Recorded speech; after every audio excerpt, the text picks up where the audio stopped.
This is 98.3 FM, Outbreak FM. David Morgan here, broadcasting from the 47th floor of the Meridian Tower in downtown. It's 2:30 p.m. on a Friday afternoon, and I need everyone who can hear this signal to understand our situation. Because 37 minutes ago, something catastrophic happened at street level, and now approximately 800 people are trapped in this 52-story building with no way down and no way out. Sarah just handed me the initial report from building security. At 1:57 p.m., multiple individuals exhibiting violent behavior entered the Meridian Tower lobby. Security attempted to intervene.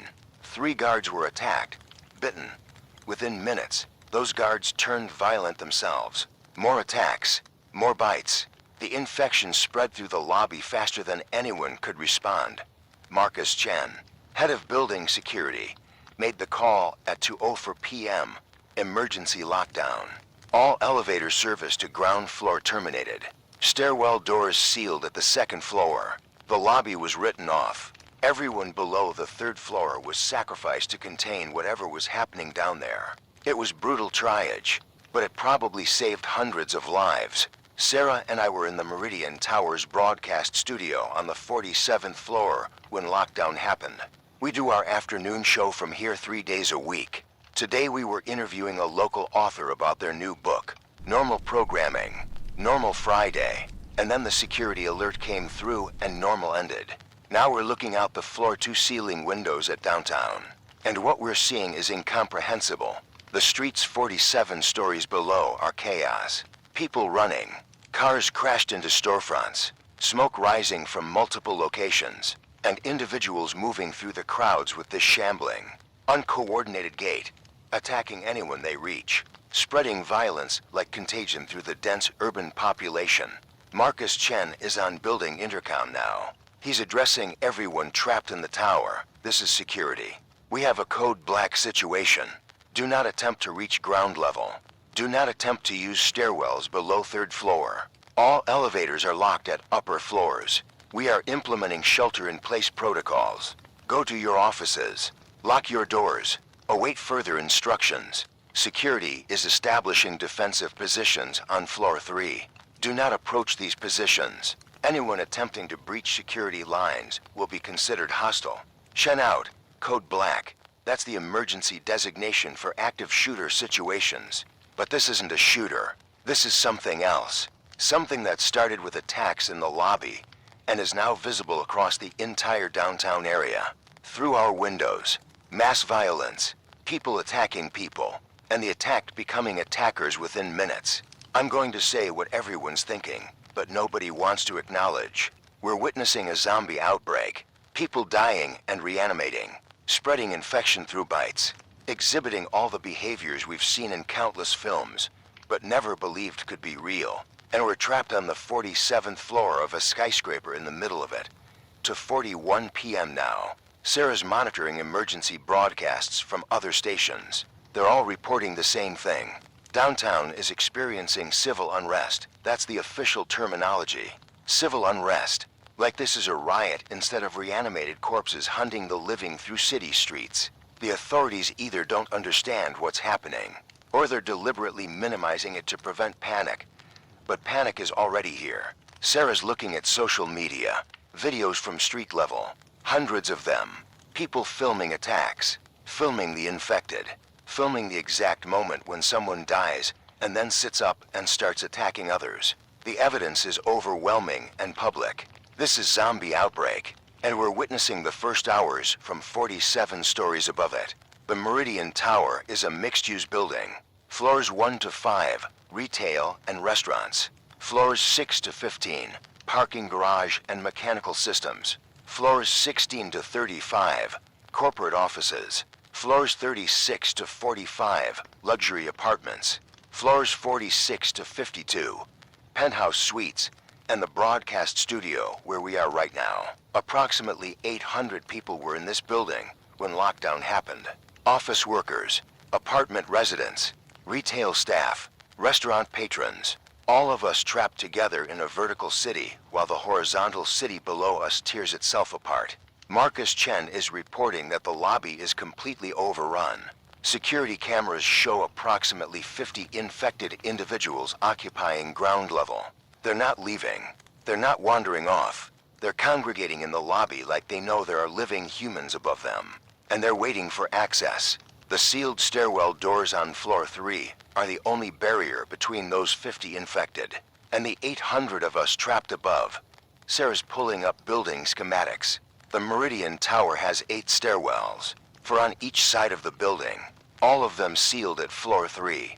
But stairwell doors aren't designed to be permanent barriers. They're fire doors, meant to slow smoke, not stop determined assault. If the infected below start testing those doors, if they find weak points, they could breach.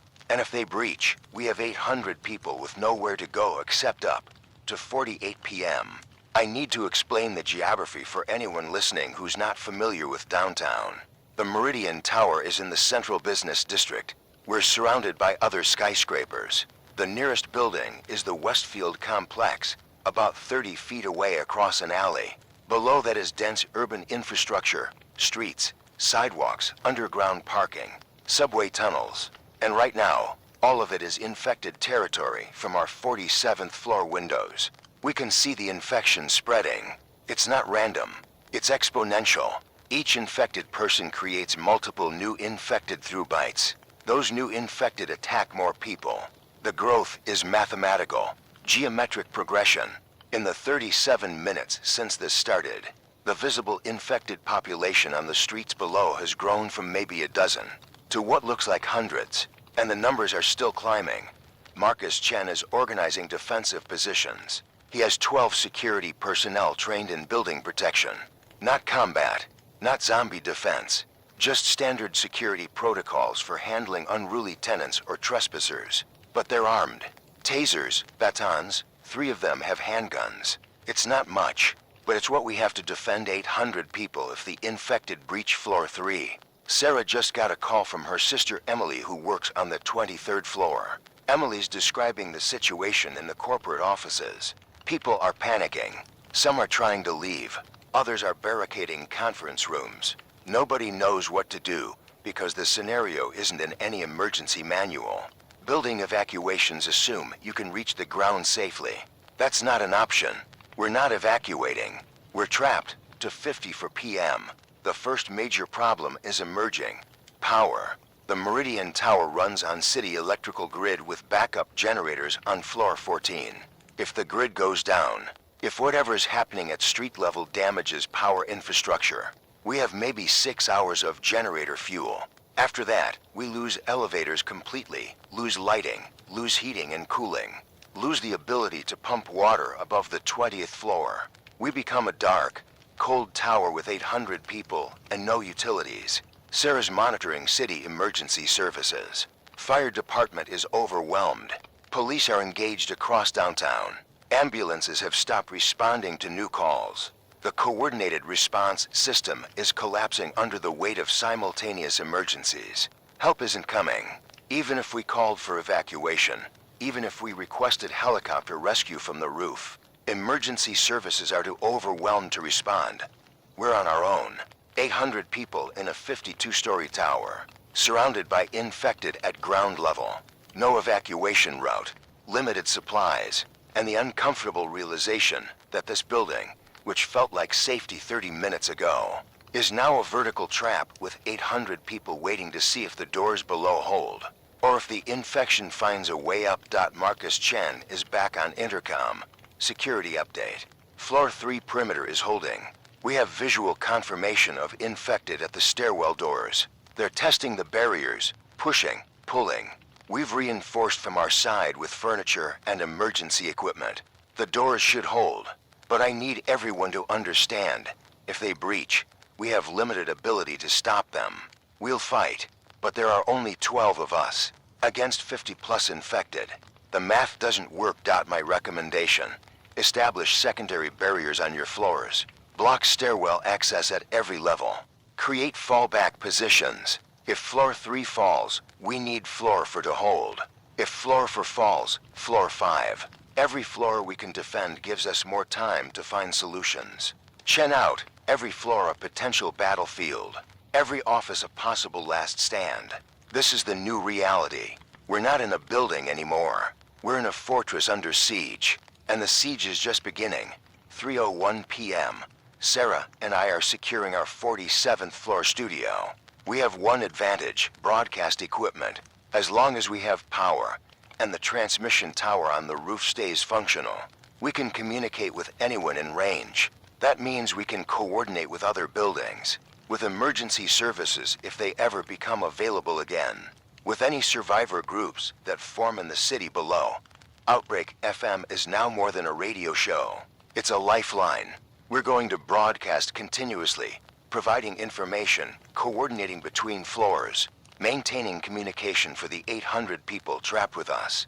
Because in a crisis like this, information is survival. People need to know what's happening, what resources are available, how to defend themselves. We provide that. As long as we're on air, we're helping people survive. This is day 1, hour 1, the beginning of whatever this becomes. We're 47 stories above the outbreak, looking down at the fall of civilization, and trying to figure out how 800 people survive in a vertical city while the horizontal world dies. Stay with Outbreak FM. We're going to broadcast through this. Document it. Help coordinate survival. Because if we don't, if we give up and go silent, 800 people lose their only source of organized information. And in a crisis like this, losing information means losing hope. And losing hope means losing everything. Part 2. Vertical Crisis, 3:08 p.m. The initial panic is starting to organize into something more structured. People are realizing they're trapped, realizing help isn't coming, and starting to make pragmatic decisions about survival. Sarah's monitoring communications between floors. The office workers on floors 16 to 35 are consolidating, moving into larger conference rooms where they can share resources and security. The apartment residents on floors 36 to 45 have different concerns. They have food in their units, water, supplies intended for daily living, but they're isolated. Each apartment is its own fortress, which is good for security, but bad for community coordination. Sarah's trying to establish floor captains, people responsible for organizing their levels, for coordinating with other floors, for creating vertical hierarchy in our vertical crisis. Floor 23 has elected Martin Rodriguez as their captain. He's a project manager at one of the tech companies, used to coordinating teams and resources. He's doing a floor census now, counting people, identifying skills, determining what supplies are available.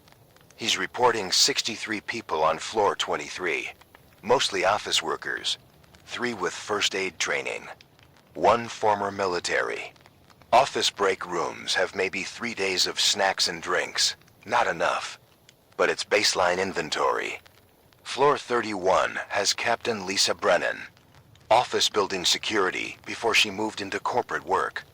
She's implementing defensive protocols, barricading stairwell doors, establishing watch rotations, creating evacuation plans if their floor is breached. She's reporting 48 people. Break room supplies for maybe 2 days. They're already discussing rationing. Floor 38, in the residential section, has Captain James Park, retired police officer living in a 2-bedroom apartment. He's coordinating the apartment residents. They have advantages: more food, more water, actual living spaces instead of offices. But they also have children. 5 kids under 10 years old on floor 38 alone. Children mean noise. Noise might attract infected if they breach upper levels. Park is implementing quiet protocols, no loud activities. Keep children calm and silent. 3:19 p.m. Sarah's compiling the floor captain reports. Total confirmed population: 783 people across floors 3 to 52. That's everyone who was in the building when lockdown happened. Marcus Chun's security team reports another 17 people trapped below floor 3. They're in the parking garage levels. Chun can communicate with them via emergency phones, but they're isolated, below the sealed doors, surrounded by infected in the lobby directly above them. Chun's calling them the Basement 17. They're alive for now. But their position is worse than ours. The supply situation is concerning. Sarah's calculating based on floor reports. We have approximately 800 people.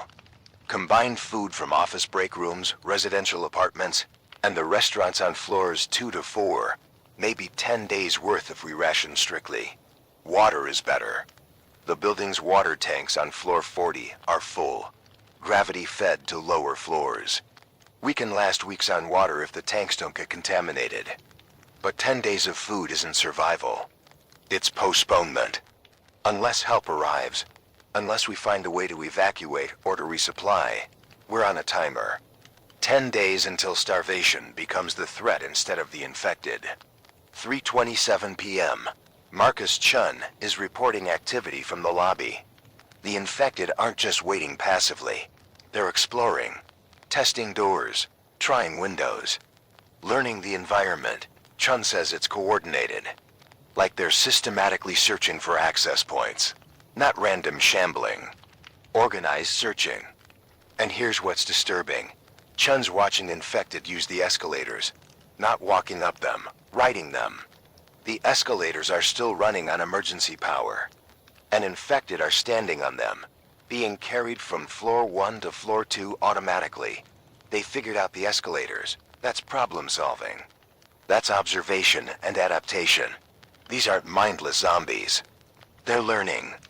Chun's shutting down the escalators manually, cutting power to the mechanical systems that might give infected vertical access.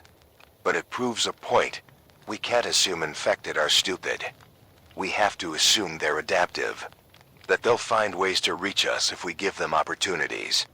3:34 p.m. The power situation is getting critical attention. Building engineer Patricia Vance is on floor 14 where the generators are located.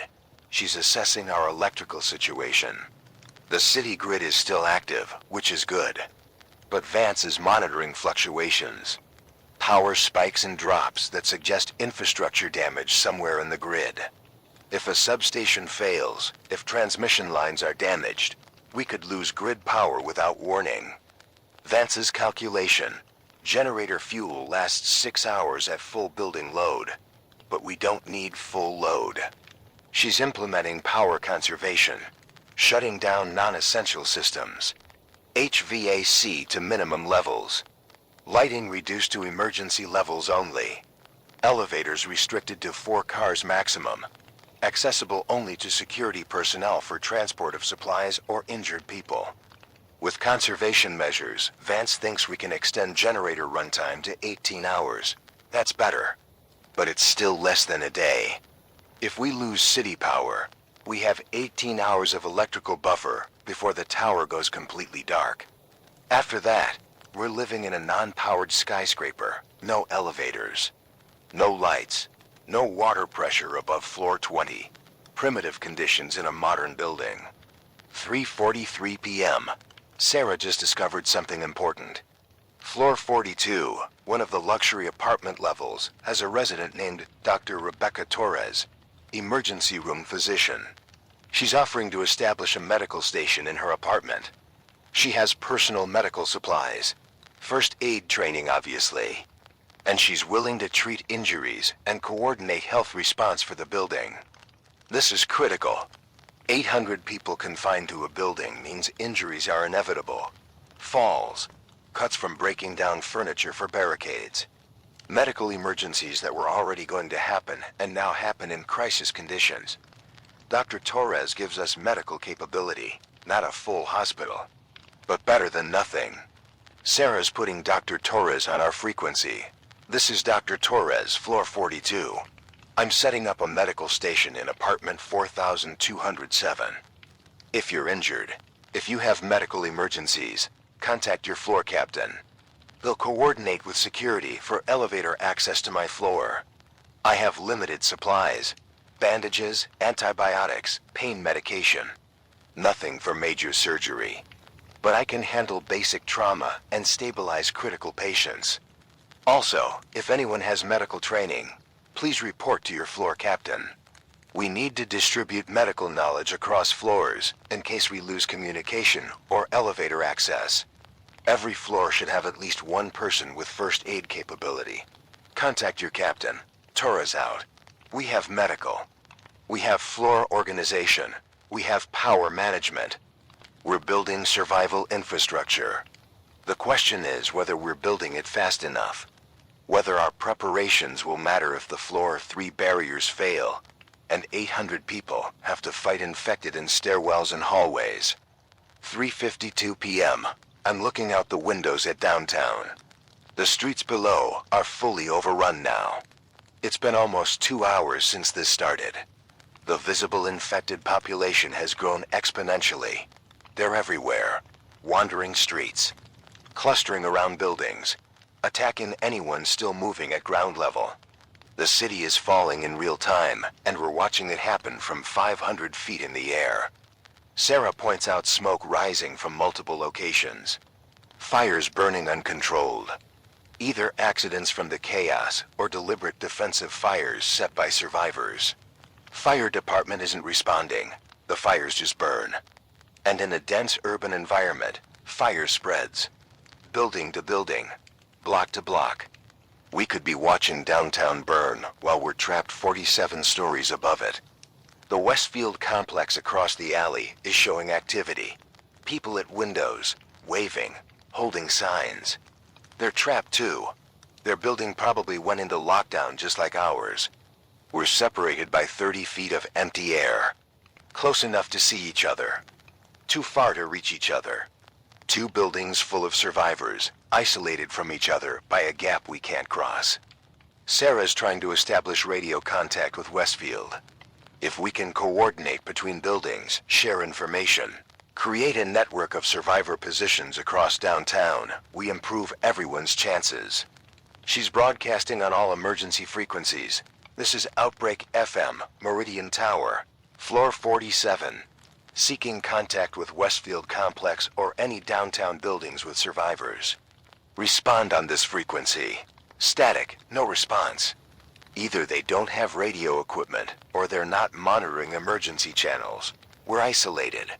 A tower full of people surrounded by other towers full of people, and we can't communicate except by waving through windows. 4:04 p.m. Floor 23 is reporting a medical emergency. Someone's having a heart attack. The stress, the panic, the physical shock of the crisis, it's triggered cardiac arrest in a 58-year-old man named Robert Hayes. Captain Rodriguez is requesting immediate medical assistance. Marcus Chen is authorizing elevator use. Dr. Torres is being transported from floor 42 to floor 23. This is the first test of our medical response system. Can we move personnel and equipment between floors safely? Can Dr. Torres stabilize a cardiac patient with limited supplies? Can we handle medical emergencies when normal emergency services are unavailable? Sarah's monitoring the medical response. Torres reaches floor 23 at 4:08 p.m. She's working on Hayes, CPR, defibrillator from building emergency equipment, medications from her medical kit. The elevator ride back up to her floor took 4 minutes. That's 4 minutes Torres was unavailable for other emergencies. We need to distribute medical resources better. Can't rely on one doctor serving 50 floors. 4:14 p.m. Dr. Torres stabilizes Hayes. He's alive, conscious, but he needs hospital care, needs monitoring, needs medications Torres doesn't have. She's recommending he stay on floor 23 under observation. But if his condition deteriorates, if he needs surgery or advanced intervention, he'll die. Because we don't have those capabilities. We're a building full of people with office first aid kits, and one doctor with an emergency bag. That's not enough for 800 people in prolonged crisis. Torres is making a building-wide announcement. This is Dr. Torres.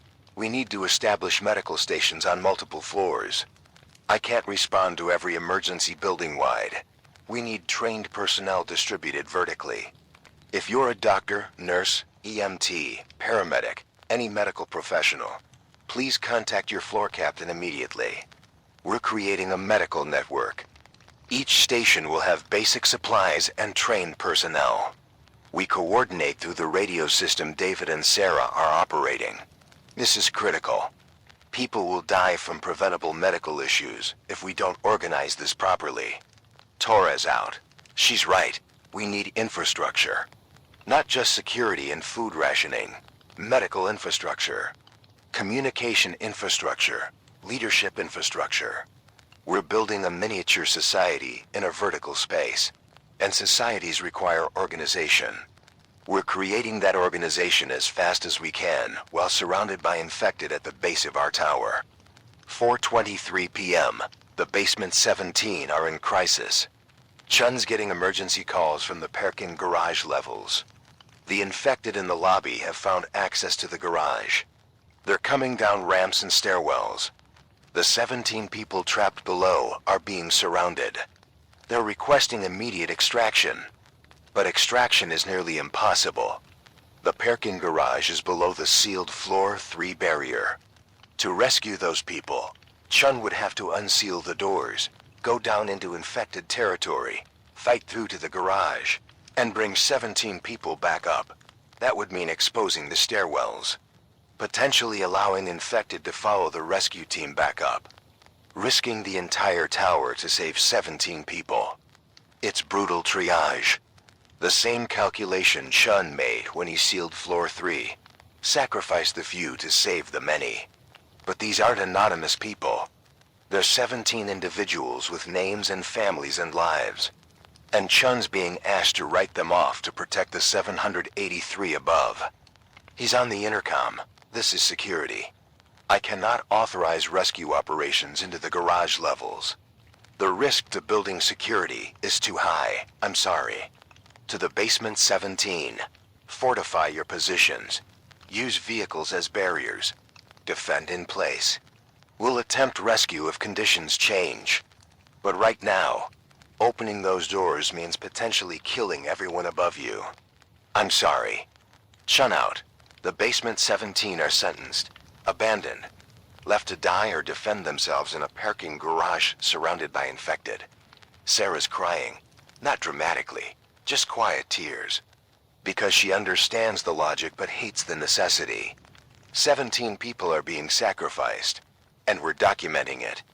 Recording the moment when survival required abandoning people we could theoretically save. 4:38 p.m. The first floor captain is reporting resource conflict. Floor 28 has discovered that floor 29 has significantly more food in their break rooms. Floor 28 wants to redistribute those resources. Floor 29 is refusing. Both floors are preparing to defend their supplies from each other. We're not even 4 hours into this crisis, and we're already seeing resource competition between floors.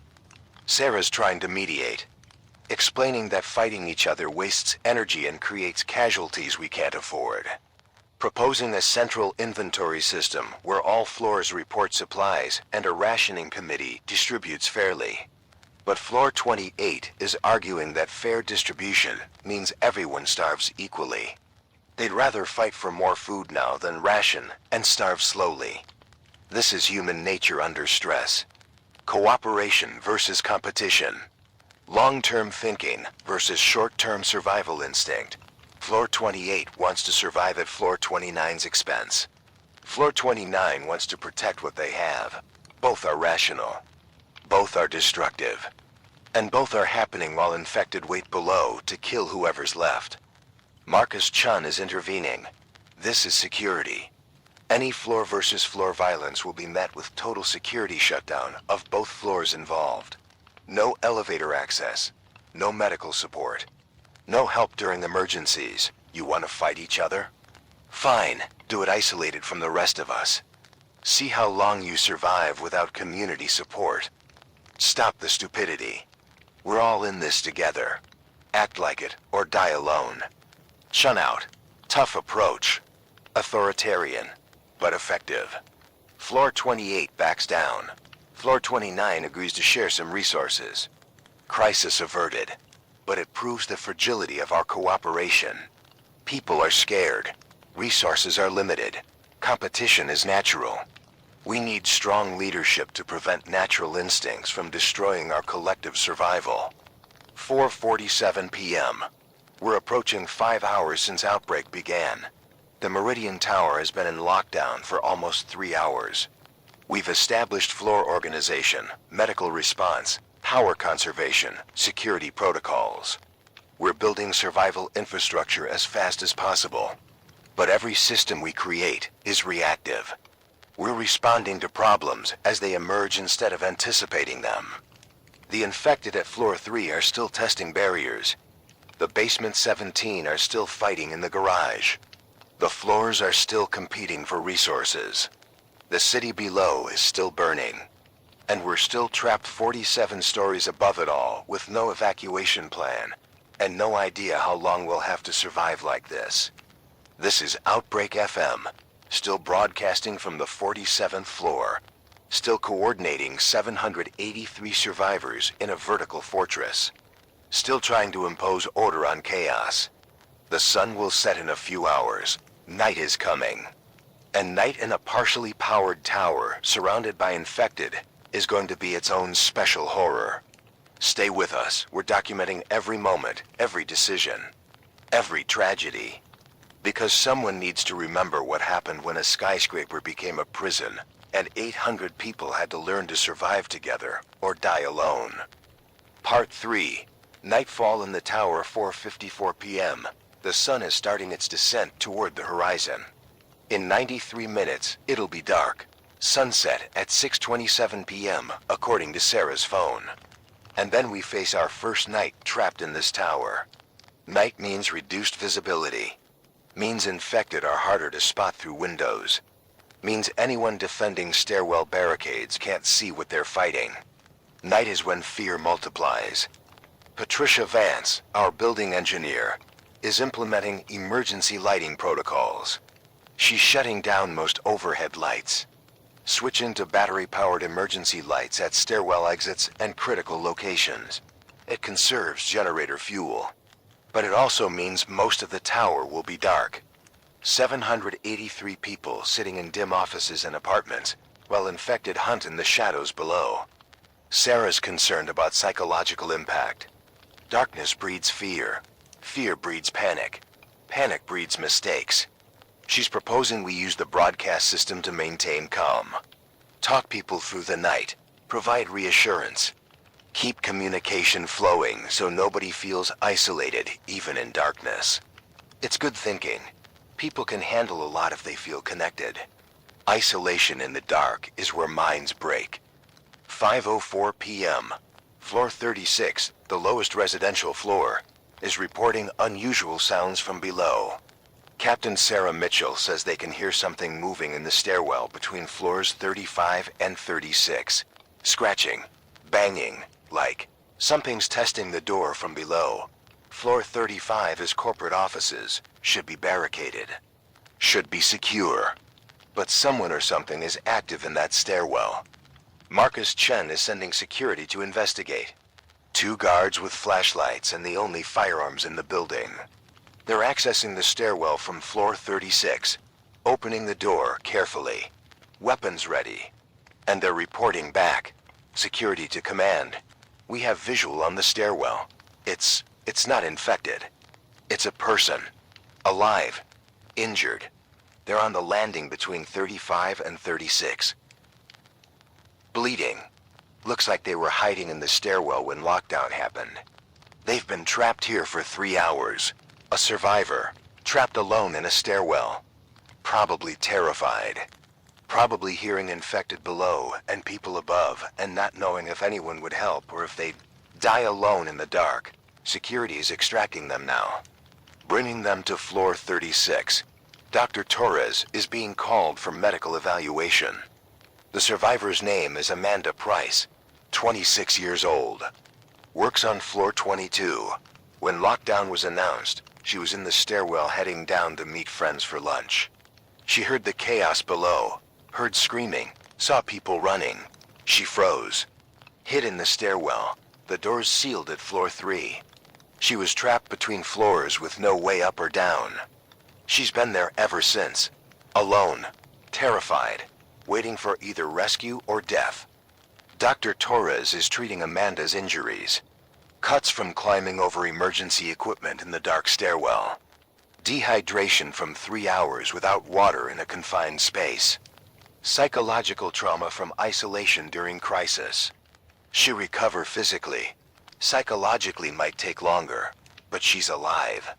The stairwells aren't all death traps, some have survivors. And now we know to check them. 5:16 p.m. Marcus Chun is ordering systematic stairwell checks. Every stairwell on every floor. Looking for trapped survivors. Looking for structural weaknesses.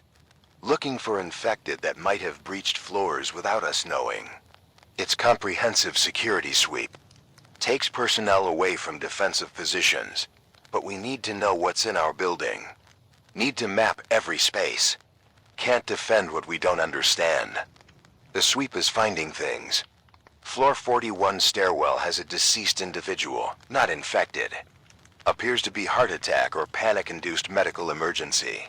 The person died alone in a stairwell during lockdown. Chun's ordering the body moved to cold storage in the sub-basement. We can't leave deceased individuals in stairwells. Decomposition is biohazard. And if the body reanimates, it's a threat inside our defensive perimeter. Floor 19 stairwell has barricade materials. Someone from that floor was reinforcing the door when lockdown happened. They abandoned their tools and supplies in the stairwell. Chun's redistributing those materials to floors with weaker barriers. Every piece of furniture, every board, every material that can strengthen a door is valuable now. 5:29 p.m. The basement 17 have gone silent. Chun's been trying to reach them on emergency phones. No response. Either the phones failed, or the people are too busy fighting to answer, or they're all dead. We don't know. Chun's marking them as MIA missing in action.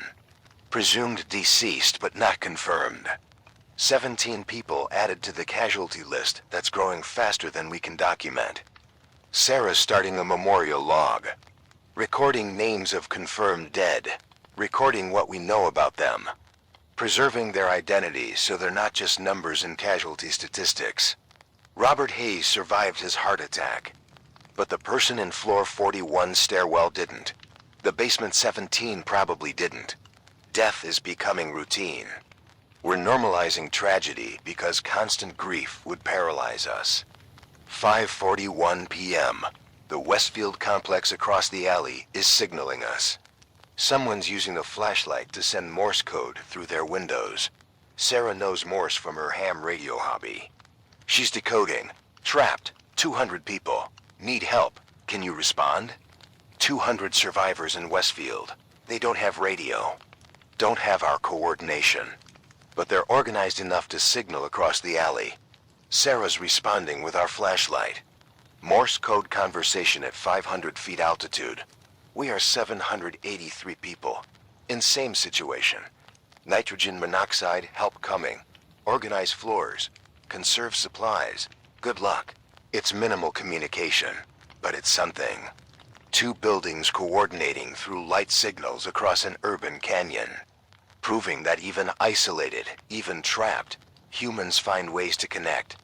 The Westfield survivors now know they're not alone. That helps, not practically, but psychologically. And in a crisis like this, psychological survival is as important as physical survival. 5:53 p.m. Floor 23 is reporting that their barricade is being tested, not by infected, by someone from floor 22. They're demanding access to floor 23 supplies. They're threatening to break down the barrier if they're not given food. Captain Rodriguez is refusing, saying every floor maintains its own supplies. Floor 22 needs to ration better, not steal from neighbors. This is the resource conflict escalating. Floor versus floor, neighbor versus neighbor.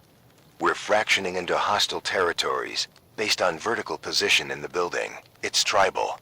It's territorial. It's exactly what we can't afford when we need unified defense against infected. Marcus Chen is intervening again. Floor 22, this is security. Stand down immediately. Breaking barricades between floors weakens building defense. You want more food? Join the rationing committee. Submit your inventory. Participate in fair distribution. But if you attack floor 23, if you breach their barrier, I will seal you off from all building resources. No medical. No security support. You'll be on your own. Choose wisely. Chun out. Floor 22 is backing down. Again. Chun's authority is holding. But for how long? How many times can he threaten isolation before someone calls his bluff? How long before scared, hungry people decide fighting is worth the risk? We're managing human nature through threat of abandonment. It works until it doesn't. 6:07 p.m. The sun is 20 minutes from setting. Patricia Vance is running final power conservation checks, shutting down last non-essential systems. The tower is going into night mode. Minimal lighting, minimal power draw, maximum generator efficiency. Vance estimates 18 hours of backup power if the grid fails tonight. Hopefully the grid holds. But we're prepared if it doesn't. Dr. Torres is conducting final medical rounds before darkness. Checking on Robert Hayes. Checking on Amanda Price from the stairwell. Making sure everyone with medical needs is stable before we lose good visibility. She's also distributing what few supplies she can spare to floor medical stations. Basic first aid kits. Instructions for handling common emergencies. Creating distributed medical capability because she can't be everywhere at once. 6:14 p.m. Sarah's monitoring news broadcasts. The major networks are still on air, barely. They're reporting civil disturbances across multiple cities, not just here. Nationwide outbreak, maybe global. The footage they're showing is downtown areas overrun. Fires burning, military attempting to establish order. And failing, the anchors sound terrified. They're reading scripts, but you can hear the fear. They know what they're reporting is the end of normal society. One network cuts off mid-broadcast. Signal lost. Either their station was overrun or power failed. The remaining networks are showing similar signs of strain. Anchors looking off camera nervously. Background sounds of chaos. These broadcasts won't last much longer. Soon we'll lose connection to the outside world. Just survivors in isolated buildings trying to figure out what happened and what happens next. 6:21 p.m. Floor captains are reporting ready status for nightfall. Barricades secured. Watch rotations established. People positioned away from windows where they can't be seen from below. The tower is going into defensive lockdown. 783 people preparing to spend their first night trapped in vertical fortress surrounded by infected controlled city. Marcus Chen's final security briefing before darkness. All floors acknowledge. Nightfall protocols now in effect. Maintain silence where possible. No unnecessary lights. Watch rotations every 4 hours. If you see or hear infected in stairwells, report immediately. Do not engage unless absolutely necessary. Conserve ammunition and energy. We survived tonight. We assess in morning. Chun out. 6:27 p.m. Sunset. The sky outside our 47th floor windows turns orange and purple. Beautiful. Completely divorced from the horror at ground level. The city below is darkening. Some areas have power. Others are black. Fires provide illumination in spots. And through it all, the infected continue their aimless wandering. Hunting. Searching. Waiting. Sarah and I watch the sunset together. It might be the last normal thing that happens for a long time. Appreciating beauty while surrounded by death. Finding meaning in small moments when large moments are overwhelming. The sun sets. Darkness comes. Night in the tower begins. 6:34 p.m. The temperature is dropping. Without full heavy, the building's thermal management is compromised. It's late spring, so we're not facing freezing temperatures, but overnight lows in the 50s. In a building designed for climate control, that's uncomfortable. People on upper floors will be cold. People on lower floors might be warmer from residual ground heat. Another inequality. Another source of potential conflict. Floor 38 is reporting that children are having difficulty with darkness and silence requirements. 5 kids under 10. They're scared, want to cry, want to call out. Parents are struggling to keep them quiet. Captain Park is requesting permission to move families with young children to interior rooms, where sound is more contained. Where kids can express fear without compromising building security. Shun approves. Families relocated to interior conference rooms and windowless offices. 6:47 p.m. First hour of darkness complete. The building is settling into night routine. People are trying to sleep. Others are on watch. Some are talking quietly, processing trauma. Sarah and I are maintaining the broadcast. Low volume. Minimal lighting in our studio. We're the night voice. The constant presence that tells people they're not alone in the dark. We're fielding calls from floor captains. Status reports, resource updates, minor disputes. The mundane administrative work of keeping 783 people organized and functional. It's not dramatic, but it's necessary. Civilization is built from small acts of coordination. We're doing that work one floor at a time. 7:04 p.m. Floor 12 in the mechanical systems area is reporting unusual vibrations. The building is making sounds. Not normal sounds, something rhythmic. Something that feels like impact from below. Captain Wilson from floor 12 thinks infected might be in the parking garage levels underneath the tower. Might be hitting structural supports. Testing the building itself. Patricia Vance is checking structural monitoring systems. The Meridian Tower is engineered to handle wind load, earthquakes, standard urban stresses. But it's not designed for sustained physical assault from below. If infected are actually attacking structural elements, if they're numerous enough and coordinated enough to damage support columns, the building could develop integrity issues. Vance's assessment: structural systems are designed with massive safety margins. Even if infected damage some elements, the building won't collapse. But we could see cracking, shifting, secondary failures in mechanical systems. I'll monitor. If structural integrity drops below safe thresholds, we'll need to evacuate upper floors to lower levels. But we're not there yet. Vance out. Evacuate upper floors. That would mean concentrating people, reducing our vertical distribution.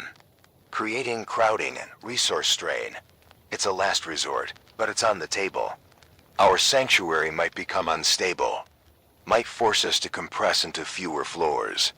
Might create exactly the overcrowding and desperation we're trying to avoid. 7:18 p.m. Floor 3, the defensive perimeter, is reporting increased activity from infected below. Chun's guards are hearing more sounds from the sealed stairwell doors. More testing. More pressure. Like the infected have figured out there are humans above, and they're concentrating efforts on reaching us. The barriers are holding, but the pressure is constant and growing. Chun's requesting volunteer reinforcement for floor 3. More guards, more eyes on the barriers. More bodies to respond if breakthrough occurs. He's getting volunteers from floors 4 to 10. People willing to spend the night on the defensive line instead of in the relative safety of upper floors. It's brave. It's necessary. It's people accepting that their survival depends on collective defense, even when individual safety would be easier. 7:32 p.m. 3 hours into nightfall. The tower is dark, cold, filled with frightened people trying to survive their first night of outbreak. We're managing, maintaining order. Keeping people organized. But we're also running on adrenaline and fear. Eventually fatigue sets in. Eventually people make mistakes. Eventually the stress breaks someone, and then we deal with whatever chaos emerges from that breaking. For now we broadcast, we coordinate.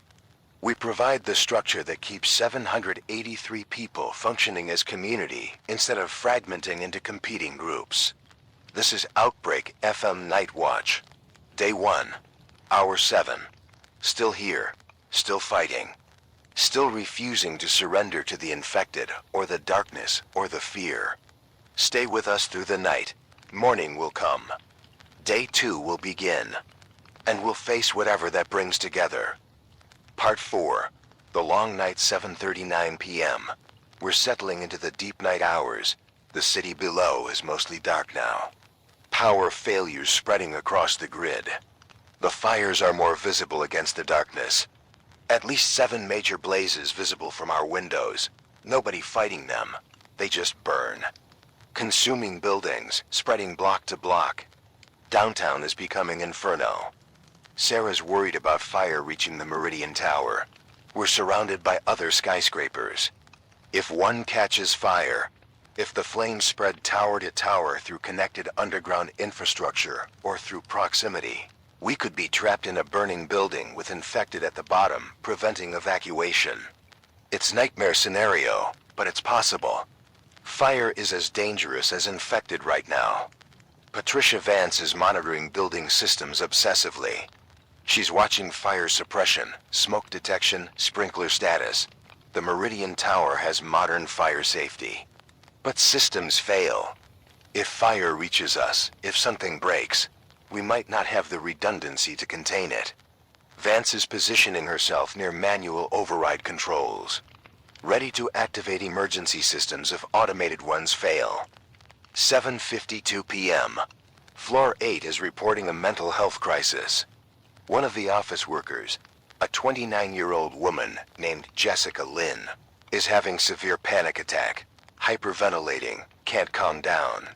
Keeps saying she needs to leave, needs to get out, can't stay trapped in the building. She's attempting to reach the stairwells, trying to leave despite knowing infected are below. Her rational mind has shut down. Pure panic is driving her towards suicidal escape attempt. Floor 8 captain is restraining her, gently but firmly, preventing her from reaching stairwell doors. Dr. Torres is being called. But Torres is on floor 42. Elevator transport takes time.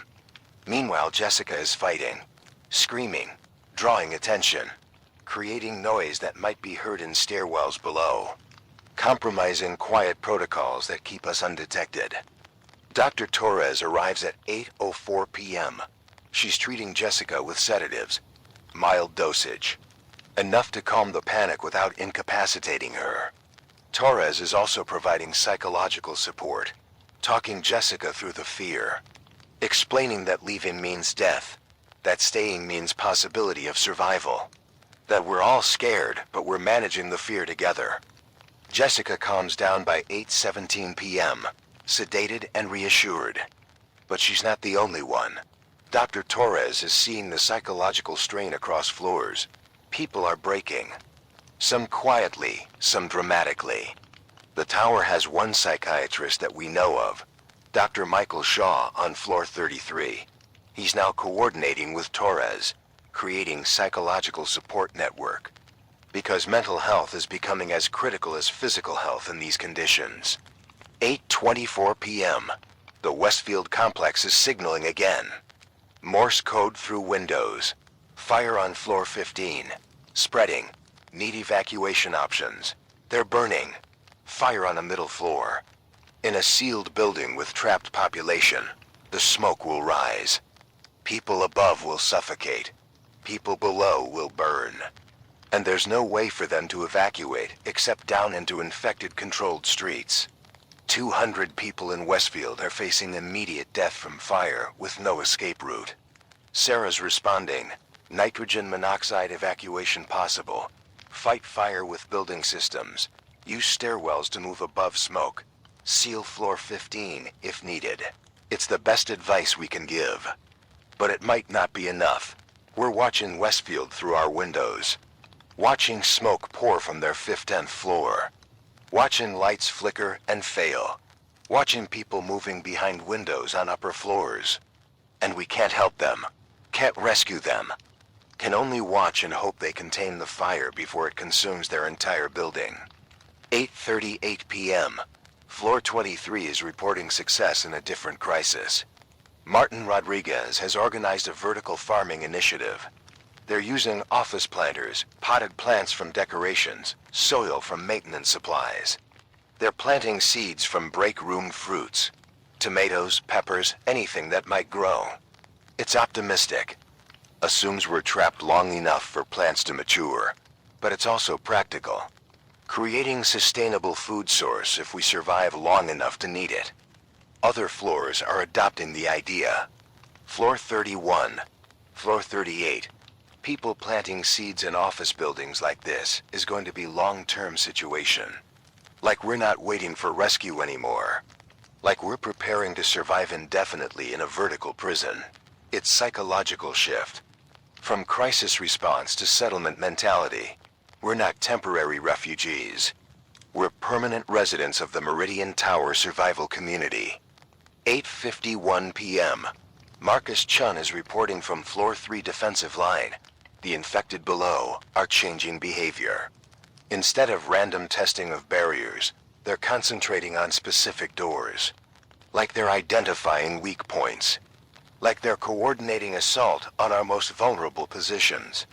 Chun's reinforcing those doors. But reinforcement is limited by available materials. Eventually they'll test something we can't strengthen enough. Chun's requesting permission to conduct a preemptive strike.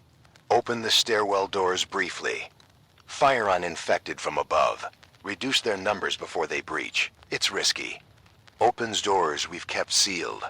Exposes guards to infection. But it might prevent breakthrough.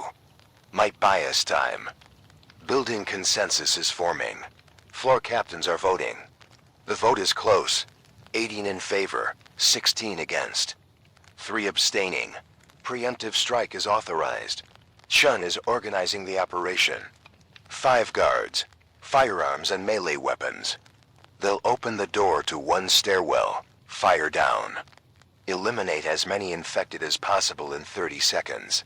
Then seal the door again. High risk, potential high reward. 9:07 p.m. The preemptive strike is happening. We're listening on security radio. Chun counting down. 3, 2, 1. Door open. Gunfire, lots of it. The guards are shooting down into the stairwell. Headshots on infected climbing toward floor 3. Chun's calling targets. Left side, right side, landing below. Keep firing. 15 seconds of sustained fire. Then Chun, cease fire, door closing. Now, the door seals. Guards reporting. Confirmed kills, 9 infected. No personnel injured. Stairwell temporarily clear. Chun out. 9 infected eliminated. But how many remain below? How many more will come? The preemptive strike bought us time. Maybe minutes, maybe hours, but it didn't solve the problem. It just delayed the inevitable. Eventually the infected will breach. Eventually we'll run out of ammunition. Eventually the tower falls, or we evacuate, or something changes the equation. For now we bought time. And in crisis, time is the most valuable resource. 9:23 p.m. The Westfield complex fire is contained. We're seeing less smoke. The lights on floor 15 are out, but upper floors still have power. They controlled it. Saved their building. Sarah's signaling. Congratulations, fire out. Response from Westfield. Fire controlled. 23 dead from smoke. 177 surviving.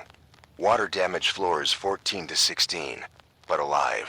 23 dead, but 177 saved. It's tragedy and triumph simultaneously. Westfield lost more people to fire than we've lost to anything yet, but they responded, fought back, contained the threat, proved that disaster isn't inevitable if people act quickly and coordinated. It's lesson for us. When crisis hits, decisive action saves more lives than cautious delay. 9:41 p.m. Floor 44, one of the luxury penthouses, is reporting resource hoarding.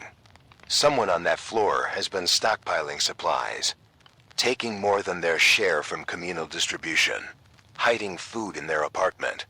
Captain Reynolds from floor 44 wants to confiscate the hoarded supplies and redistribute them fairly.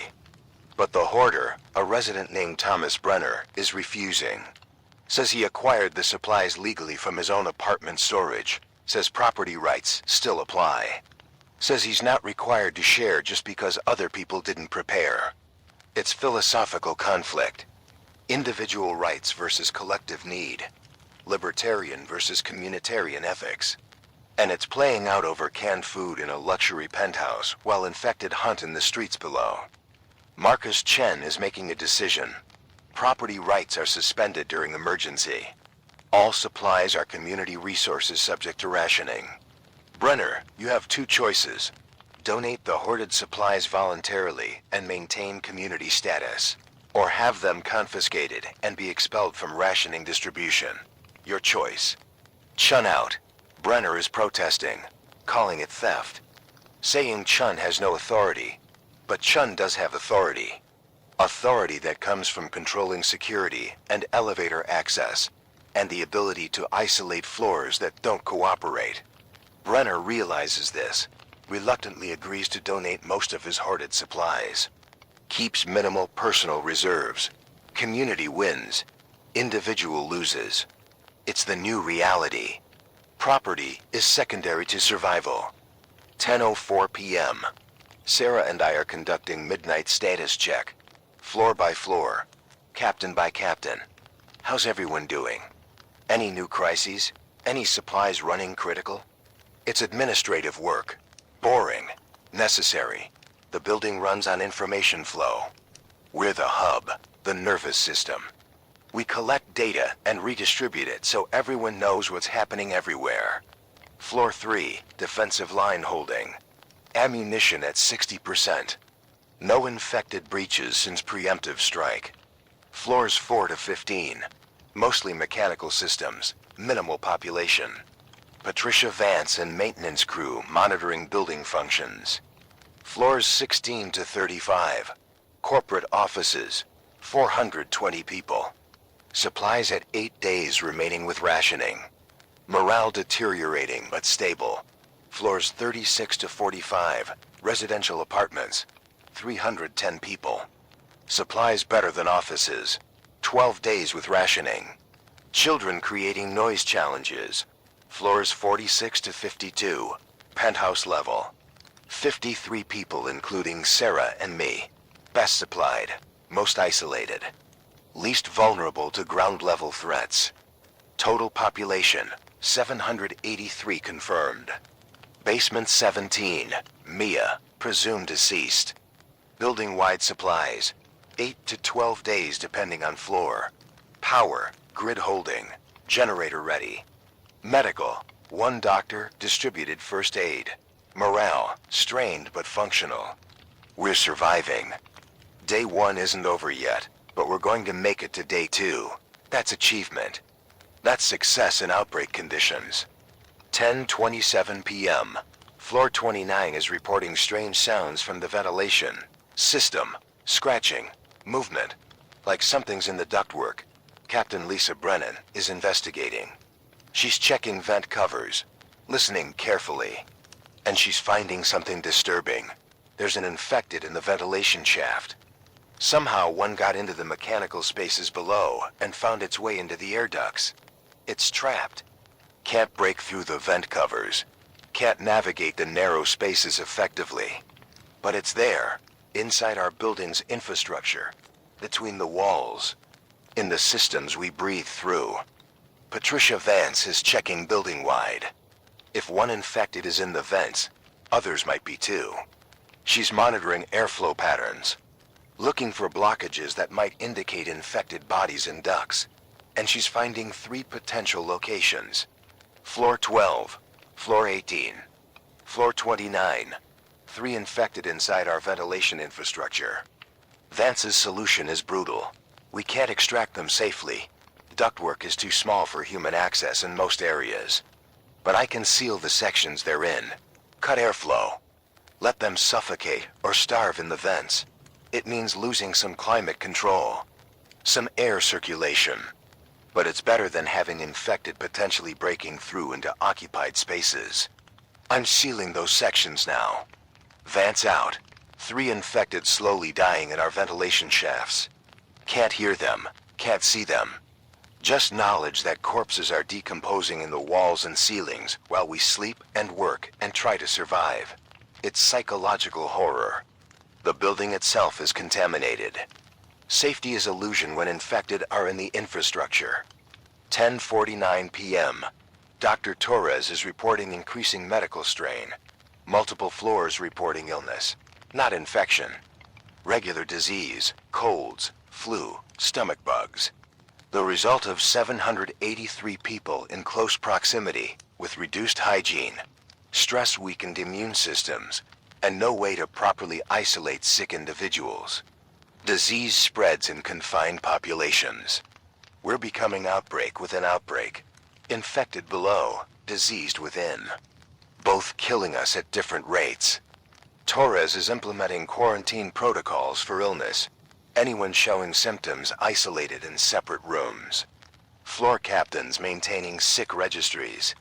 We're treating minor illnesses like major threats because without hospitals, without pharmacies, without modern medical infrastructure, everything is potentially lethal. A cold could become pneumonia. Food poisoning could become fatal dehydration.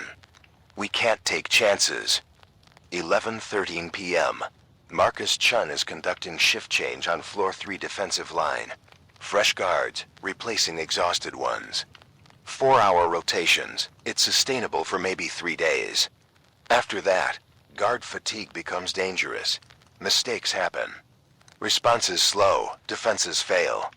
Chun is already thinking about expanding the guard roster, training civilians in basic defense, creating larger security force with shorter shifts. The problem is ammunition. We have maybe 200 rounds total for the 3 handguns. That's not enough for sustained defense if infected breach in force. Chun is requesting any building residents with weapons to report to security. We need more guns, more ammunition, more defensive capability. A few people are coming forward. Floor 38 has a retired police officer with a personal firearm. Floor 27 has someone with a hunting rifle. We're collecting every weapon in the building, centralizing them under Chen's control, building armory from civilian resources. 11:37 p.m. Midnight approaches. End of day 1. Beginning of day 2. We've survived approximately 10 hours of lockdown. Made it through the first night. Proven we can organize, can defend, can maintain structure under impossible conditions. But we've also learned our vulnerabilities, limited supplies, psychological strain, infected in unexpected places, fire threats, and the terrible isolation of being trapped while the world burns below. Sarah and I are exhausted. We've been broadcasting for 10 hours straight, coordinating floors, managing crises, maintaining communication network that keeps everyone connected. We need to sleep, need to rest, but we're afraid to go silent. Afraid people will feel abandoned if the broadcast stops. So we're rotating. Sarah broadcasts while I sleep. I broadcast while Sarah sleeps. Continuous coverage. Constant presence. 11:54 p.m. 6 minutes to midnight. 6 minutes to day 2. The infected at floor 3 are quiet now. Either they've given up on the barriers or they're gathering strength for another assault. The basement 17 are still silent, presumed dead. The city below is burning in multiple locations. The other towers downtown are dark except for emergency lights. And 783 people in the Meridian Tower are trying to sleep or stand watch or process trauma or maintain hope that rescue might come, even though every indication says we're alone. This is Outbreak FM, end of day 1. Beginning of whatever comes next. We survived. Not everyone. Not perfectly. But 783 people made it from afternoon crisis to midnight survival. And tomorrow we do it again. And the day after. Until rescue arrives or supplies run out or infected breach or the building burns or something else ends this nightmare we're living. Stay with us. Day 2 begins in 6 minutes. We'll broadcast through it. Document it. Help coordinate survival one more day. Because giving up means dying. And we're not ready for that yet. Good night from the 47th floor. Sleep if you can. We'll be here when you wake up.